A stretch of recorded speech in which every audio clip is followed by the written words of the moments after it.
Alors, Festival d'Angoulême 2025, nous sommes place du 9e art avec Isabelle Giraud, Mhm. l'épouse de Jean Giraud Moebius, qui dirige maintenant Moebius Productions et qui sort un ouvrage très attendu par les fans. Bonjour Isabelle. Bonjour. Alors, sort aujourd'hui, pendant le festival, un album. Alors, je vais dire le titre, c'est Arzac, Destination Tassili, Corpus Final. Donc, vous avez, je pense, retrouvé et publié le travail de Jean. J'ai l'impression que c'est un peu l'équivalent de l'Alphard d'Hergé. Un peu l'idée qu'on n'a pas, vous n'avez pas choisi quelqu'un pour finir, mais vous allez Voilà. monter le travail de votre époux là où il en était dans sa Voilà. création. C'est un En peu fait, ça, on a beaucoup hésité parce que c'est à la fois un travail de recherche, et, enfin, c'est pas une découverte en fait, moi j'ai suivi cette affaire depuis 2007 sur Arzac, sur la reprise d'Arzac. Et donc Arzac, c'est un personnage que Jean a toute sa vie travaillé, de 74 à 2012, et qui a épousé différentes formes. Donc il est devenu Star Watcher, mais c'est toujours Arzac, et Jean le dit dans la bio avec Nouma Sadoul. Dès qu'un personnage porte un chapeau, c'est un peu Arzac à chaque fois. Donc ça fait appel à une autre partie de notre cerveau, un cerveau allongé comme ça. Donc en fait,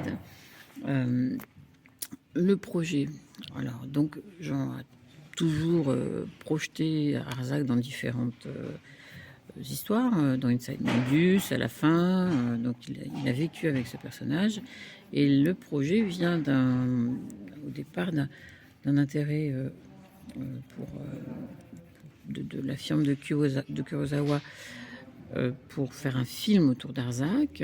C'était une demande de la succession en fait de Kurosawa, et j'en avais produit un premier scénario. Ça n'a pas pu se faire, mais l'idée en fait a vraiment germé à ce moment-là de réaliser un film autour d'Arzac. Ensuite, il y a eu quand Ridley Scott est venu, pareil, faire une proposition de collaboration, Jean lui a dit bah justement j'ai un scénario, ça tombe bien. Donc il a retravaillé le scénario d'Arzac, cette fois pour les Américains.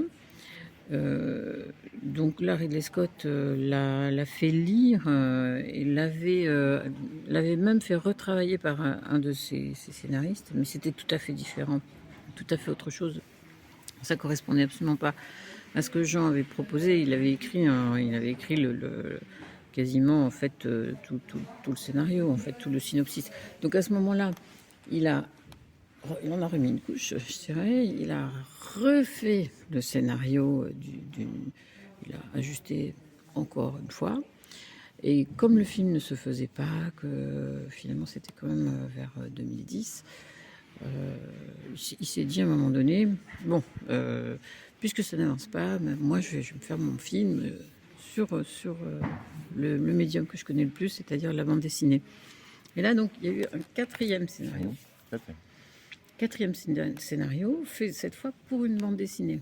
Donc on avait, en fait, le livre Arzac Tassili, c'est comme une sorte de série qu'il avait projeté de faire en 3 tomes, avec un premier tome qui a été donc complètement fait, et puis la suite qui a été amorcée déjà sur 35 pages. Et avec un souvenir que j'avais, c'est qu'on a une version de ce premier tome avec comme un script avec, en noir et blanc. Exactement. Et les dialogues à côté. Exactement. Et après, ça devient une BD. Voilà. Donc on avait fait un espèce de tiré à part pour faire une expérience déjà de lecture qui est que, comme Arzac, en fait, qu'est-ce qui marche bien dans cette personnage et pourquoi c'est international, c'est le premier Arzac, une histoire sans parole. Qui a été réédité par les Humano, là.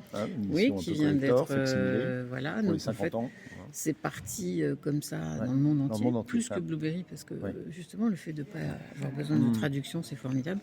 Et puis finalement, cette idée de l'image qui se raconte d'elle-même, en fait, qui est quand même une histoire, ça nous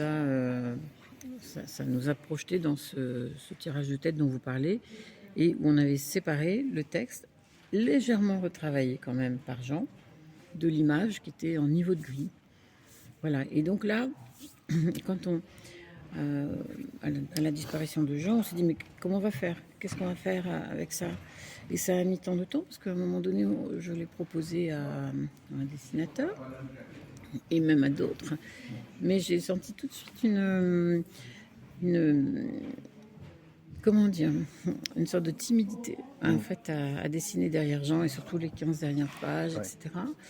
Et j'ai attendu, puis après je me suis dit, bon, ben, on va le mettre comme dans l'état où il est. L'état où il est. Mais comme on connaît la fin, on connaît 2 ou 3 fins possibles. Ah, il y en a plusieurs. Puis- Ah, oui, c'est étonnant. Ouais. mais c'est quasi la même fin. Oui. C'est-à-dire les méchants qui perdent et les bons qui gagnent. C'est un conte, une sorte de Oui, conte philosophique, bien on va sûr, dire, hein, ouais. je crois. Ouais, c'est ça. Oui.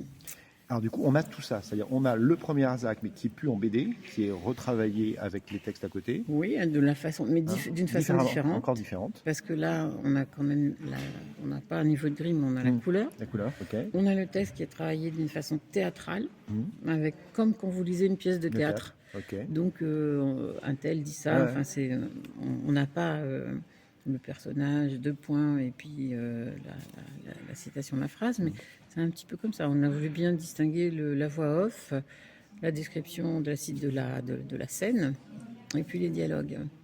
Et ce principe-là, on l'a poursuivi jusqu'à la fin, enfin, sur la reprise du tome 1. Et c'est très joli. Ça fait que c'est une autre façon de lire encore. On peut simplement prendre la page de texte. Et si on l'adapte au théâtre, d'ailleurs, on pourrait l'adapter tout à fait au théâtre, parce que D'accord. on a essayé de faire que ce soit vraiment fluide. Oui, d'accord. Ouais. Et on peut lire les images sans lire le texte. Exactement. Hein, c'est ça l'idée. Donc Ouais. on peut le lire plusieurs fois. Voilà. Donc ça c'est intéressant. Et puis les deux ensemble. Les deux ensemble. Et alors à la fin, donc, Jean avait tout dessiné, non je crois pas du coup. Alors non, Jean, hein. en fait, à l'issue du premier tome, il avait dit oh, c'est formidable, ça me plaît vraiment de refaire Arzac. Et pour le premier tome, il avait fait des planches assez petites, en noir et blanc, mais qu'il avait surtout retravaillé à l'ordinateur, que ce soit pour la mise en couleur, que ce soit pour les repasser sur le trait beaucoup.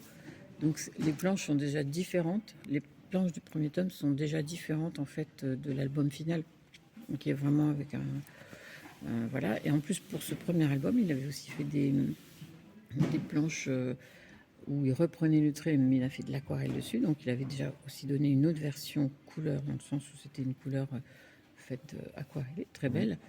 Donc c'est aussi un outil, parce que se pose aussi en fait un troisième tome de cette nouvelle, enfin une troisième édition avant une édition totale, qui serait de reprendre tout ce qu'on a déjà en noir et blanc en couleur sur une base soit aquarellée, soit de faire un vrai travail sur la couleur, quoi. Donc c'est un ouvrage qui peut se transformer. Hein, Complètement. Comme la dernière expo de Moebius, c'était Moebius transforme, Voilà. et là on a Arzac se transforme, et puis vous allez Et peut-être pouvoir le continue. rééditer.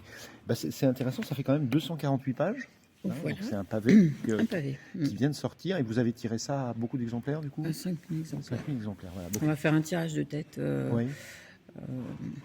On s'est arrangé pour sortir un bloc et faire un beau tirage de tête avec une belle couverture aussi. D'accord. Et ça, du coup, alors c'est disponible en librairie un peu partout. Oui, maintenant en librairie. Et il y a le site Moebius. Et puis alors la boutique, elle existe Moebius.fr. toujours la boutique à Paris, elle existe La encore boutique, ou pas non, après le Covid, on a eu du mal à.